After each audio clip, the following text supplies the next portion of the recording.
Well, if you're an Alabama liberal fan, then you're used to elections not going the way that they're supposed to go. But it was still disappointing to watch Anora win out Best Picture over The Brutalist. Now, this year's Best Picture race started with Emilia Perez as the frontrunner, which that movie is the worst of the nominated films, and that would have been truly embarrassing if that movie had won Best Picture. Biggest embarrassment in 20 years for Best Picture. But instead, what the Academy did was go for Anora, the safe choice. It's not one of the worst nominated for Best Picture, but it's not one of the best either. There were arguably much better movies that were nominated, even some crowd pleasers like Dune 2 or Wicked. That might have been exciting to okay, here's movies that a lot of people have actually seen, but instead they got relegated to the technical categories even though they were good enough. And with Anora, what you saw was the ranked choice voting Oscar system that sucks, and I hate it and I wish it would die, because what people do is they rank Best Picture from 1 to 10, and then the number 1 gets the most votes. So if Anora gets the most votes at 3 and 4th place, it can win over The Brutalist, which is more polarizing. Some people love that movie, some people hate that movie,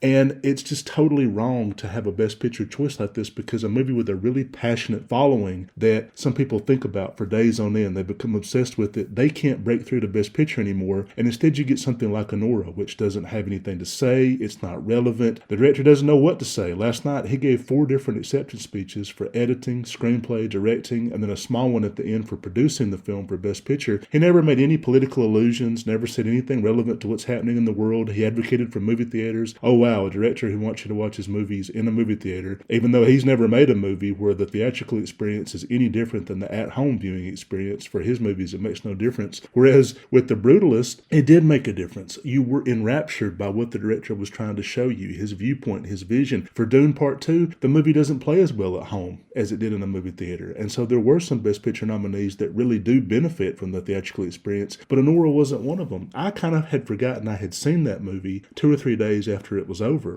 It just didn't stick with me. It was another example of a movie that wins Best Picture, and then people pretty much forget about it 6 months later. That's Nomadland, that's Coda, whereas The Brutalist is something that is really a classic for the ages. It's something that I didn't even really like it when I had finished it the first time. I thought the ending was a letdown and a disappointment, and then I thought about it, and I revisited it, and I saw the movie a second time, and I really began to understand that it is a masterpiece. For those people saying, the ending of the movie, I hated it, it just sucks, that assault comes out of nowhere, well, it really doesn't, because the entire movie is about the Guy Pearce character, who's basically Elon Musk. He wants to possess this artist, he wants to own him, he wants him to create monuments in his name. He thinks the monuments will be remembered as really his creation because he paid for them, versus the architect himself who's in the background. So that immigrant experience of people coming here and then they get taken advantage of, and this is also for artists as well. Artists get taken advantage of all the time, and so you'll see, oh, Jeff Bezos, he funded this movie, and that doesn't mean anything. He didn't do anything. The director or whoever made that movie what it was, and that's what that character represents. So for him to assault Adrian Brody towards the end, what he's been trying to do to him spiritually and emotionally, it's an act of domination. At the very end where he disappears and they say, well, we didn't find out even what happened to that character, that's the point of the movie. It's about history and how it's remembered. You forget all the struggle that led up to these monuments and what they did, what the artist did. You forget all the struggles on the set of Apocalypse Now when you're watching the finished film, or a book that may have taken 10 years to write. You're just reading that work, and that speaks for itself. And the guy who paid for the art, him disappearing, he's irrelevant at that point. The people that